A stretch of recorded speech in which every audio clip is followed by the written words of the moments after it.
नमस्कार बच्चों, मैं आप सभी का हार्दिक स्वागत अपने YouTube चैनल वदतु संस्कृतम संस्कृत भाषा शिक्षण में करती हूँ। आज हम सभी लोग लकार के विषय में अध्ययन करेंगे। अब आप सभी बच्चे सोच रहे होंगे कि ये लकार क्या होता है। लकार को हम हिंदी में समय या काल कहते हैं। हिंदी भाषा में लकार अर्थात काल 3 प्रकार के होते हैं: वर्तमान काल, भूतकाल और भविष्यत काल। अंग्रेजी भाषा में लकार अर्थात टेंस 3 प्रकार के होते हैं: प्रेजेंट टेंस, पास्ट टेंस और फ्यूचर टेंस।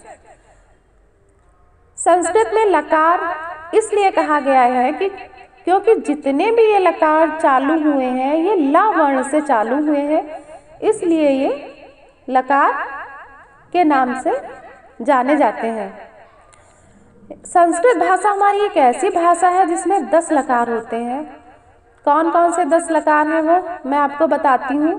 लट लकार, लंग लकार, लिट लकार, लोट लकार, विधिलिंग लकार, लुट लकार, रिंग लकार, आशीर्लिंग लकार, लिट लकार और लुंग लकार।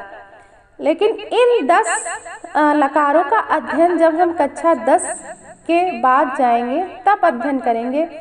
लेकिन अभी हमारे पाठ्यक्रम में सिर्फ 5 लकारों का ही विवरण है, तो हम लोग 5 लकारों के विषय में विधिवत जानेंगे। पहला लकार है लट लकार। लट लकार को हम हिंदी में वर्तमान काल कहते हैं।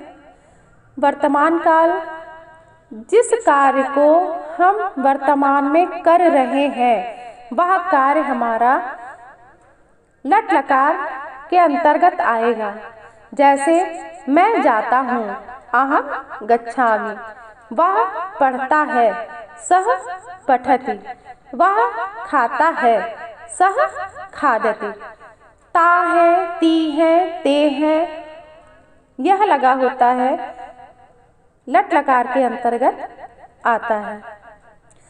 दूसरा है लंग लकार।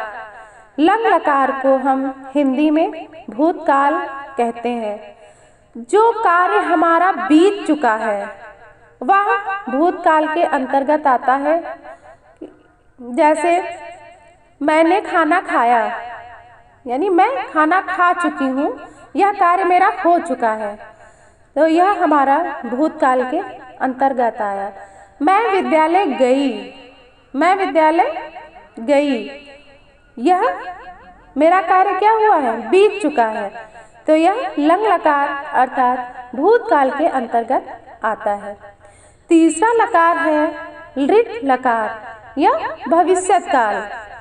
जो कार्य हमारा भविष्य में होना है वह भविष्य काल के अंतर्गत आता है।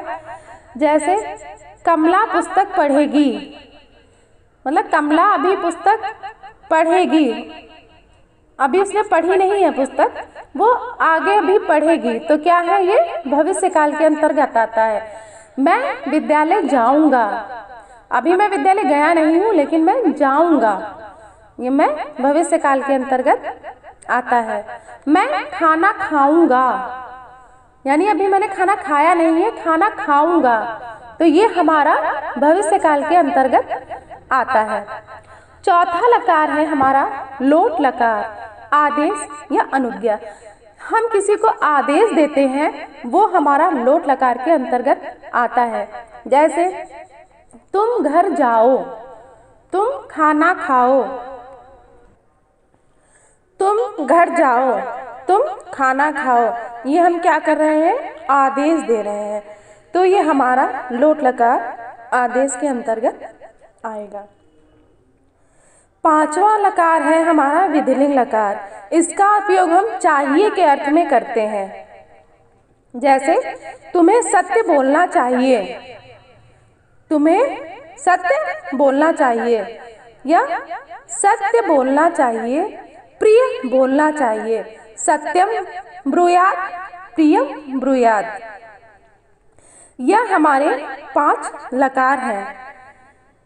लकारों का प्रयोग हम वाक्य बनाने के लिए करते हैं। हम जब संस्कृत भाषा में अनुवाद करते हैं, हिंदी भाषा से संस्कृत भाषा में अनुवाद करते हैं, तब यह लकारों का हम उपयोग करते हैं।